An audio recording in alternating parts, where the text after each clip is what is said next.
ಎಲ್ಲ ಸಮುದಾಯಗಳಿಗೆ ಪೂರಕವಾದ ಬಜೆಟ್ ನೀಡಿದ್ದೇವೆ. ಹಿಂದುಳಿದವರು, ದಲಿತರು ಸೇರಿ ಎಲ್ಲ ವರ್ಗದವರಿಗೆ ಕೊಟ್ಟಿದ್ದೇವೆ. ಮುಸ್ಲಿಮರ ಬಜೆಟ್ ಅನ್ನೋರ ಕಣ್ಣು ಹಳದಿ ಅಂತ ಎಂ.ಬಿ. ಪಾಟೀಲ್ ಹೇಳಿದ್ದಾರೆ.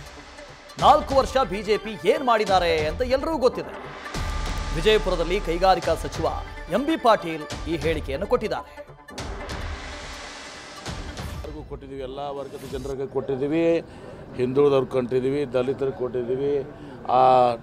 2Aದಲ್ಲಿ ಎಷ್ಟು ಜಾತಿ ಬರ್ತವೆ? ಹಾಲ್ಮತದವ್ರು ಬರ್ತಾರೆ, ಬರಲ್ವಾ? ಉಪ್ಪಾರು ಬರ್ತಾರೆ, ತಳವಾರು ಬರ್ತಾರೆ. ಬರೀ ಮುಸ್ಲಿಮ್ದೇ ಯಾಕೆ ಕಾಣ್ತದೆ ನಿಮಗೆ? ನಿಮ್ಮ ಕನ್ನಡಿ ಏನದಲ್ಲ, ಹಳದಿ ಕಣ್ಣುಗಳದಾವೆ. ನಿಮ್ಮ ಉಳಿದವ್ರಿಗೆಲ್ಲ ಬರ್ತದಲ್ಲ, ಅದು ಹೇಳಲ್ಲ. ಪ್ರಿಯಾಂಕ್ ಖರ್ಗೆ ಅವರು ಹೇಳಿದ್ದಾರೆ ಅದೇ ಅವ್ರಿಗೆ ಸುಮ್ಮನೆ ಅದನ್ನು ಇದು ಮಾಡಬೇಕಲ್ಲ, ವಿರೋಧ ಮಾಡ್ಬೇಕಂತ ಮಾಡಬೇಕಷ್ಟೇ. 4 ವರ್ಷ ಅವ್ರು ಏನು ಮಾಡಿದ್ರು ಎಲ್ಲ ಜಗತ್ತಿಗೆ ಗೊತ್ತಿಲ್ವಾ? ಹಲಾಲ್ ಬಜೆಟ್ ಅಂತ ಹೇಳ್ತಾರೆ ಸರ್. ಅದೇ ಹಲಾಲ್ ತಿನ್ನೋರು ಅವ್ರಿಗೆ ತಿಂತಿರ್ತಾರೆ ಅದ್ರ ಬಜೆಟ್.